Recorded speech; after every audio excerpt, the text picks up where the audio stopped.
In this video, we want to solve for x given a to the x plus 27 to the x over 12x plus 18 to the x is equal to 7 over 6. The key to solving this problem is to break up 8, 27, 12, and 18 as prime factors. So 8 is 2 cubed, 27 is 3 cubed, 12 is 2 squared times 3, and 18 is 2 times 3 squared. So right now, I'm going to flip the exponents, basically the 3 and the x.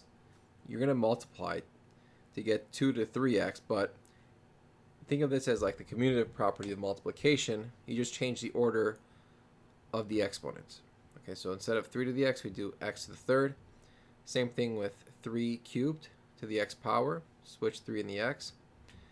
And now we have 2 squared raised to the x power, so that's going to be 2 to the x squared. And then we have 3 to the x, we have 2 to the x, and then 3 to the x squared. That's equal to 7 over 6. Now let a equal 2 to the x, b equal 3 to the x. So we just have a cubed plus b cubed over a squared b plus ab squared. That's equal to 7 over 6. From here we can factor it out.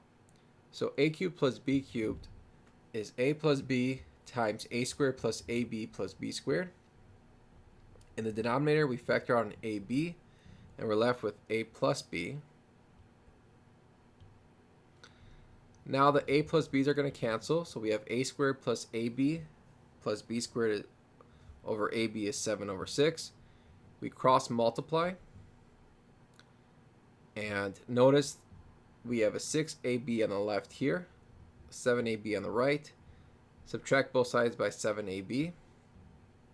We get 6a squared minus ab plus 6b squared is 0. From here we factor. We have 2a minus 3b times 3a minus 2b.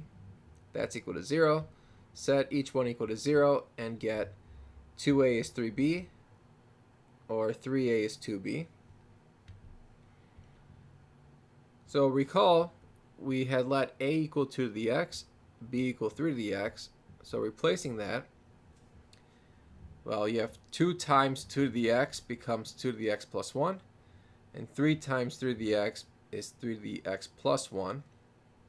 Now for the second one, we have 3 times a, which is 3 times 2 to the x. 2 times b is 2 times 3 to the x.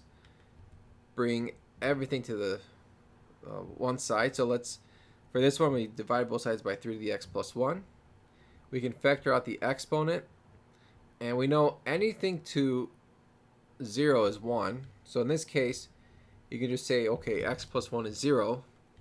But I took the log of both sides, and the log just brings the exponent out in front. Log of 1 is 0. And then you just divide by ln of 2/3, you still get 0. So x will give us negative 1. So again, you could have just skipped all the steps and said, well, 2/3 to the 0 power is 1, and just said x plus 1 equal to 0. Now we have to consider the second equation. 3 times 2 to the x equals 2 times 3 to the x. Divide both sides by 2. We have 3 halves is equal to, well, okay, I guess I skipped a step here. So we divided by 2 and 2 to the x. So that's 3 halves is equal to 3 to the x over 2 to the x. And then I factor out the exponent of x like this. And now at this point, you just compare exponents. We have 3 halves really raised to the first power equal to 3 halves raised to the x power. So clearly, x has to be 1.